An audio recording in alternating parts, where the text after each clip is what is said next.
శ్రీమాత్రే నమః. రామరక్షా స్తోత్రాన్ని గనక నిత్యం ఎవరైతే పఠిస్తూ ఉంటారో అసలు వాళ్ళ జీవితమే మారిపోతుంది అని చెప్పచ్చు. భయంగా సరిగ్గా మాట్లాడలేకపోతూ ఉన్నా సరే రామరక్షా స్తోత్రాన్ని చదివినట్లయితే అద్భుతమైన ధైర్యం వస్తుందనమాట.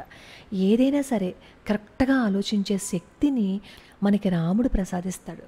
రామరక్షా స్తోత్రాన్ని పఠించడం వల్ల మనకి శారీరకంగా కానీ మానసికంగా కానీ ఏవైనా బాధలుంటే ఆ బాధల నుంచి బయటపడిపోయే మార్గాన్ని మనకి రామరక్షా స్తోత్రం చూపిస్తుంది. చిన్నపిల్లలకి కనుక ఈ రామరక్షా స్తోత్రాన్ని మనం నేర్పించాము అని అనుకోండి, వాళ్ళకి మేధస్సు అద్భుతంగా ఉంటుందన్నమాట.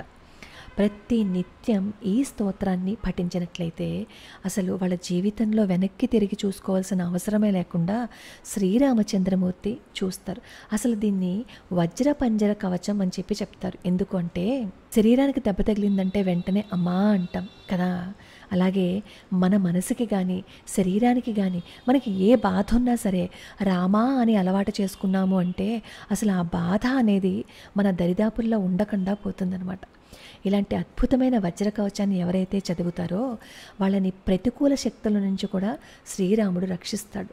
అలాగే శారీరక బలాన్ని ఇస్తుంది ఈ రామరక్షా స్తోత్రం. మనకి తెలియకుండానే ఎన్నో దోషాలు మనలో ఉంటాయి.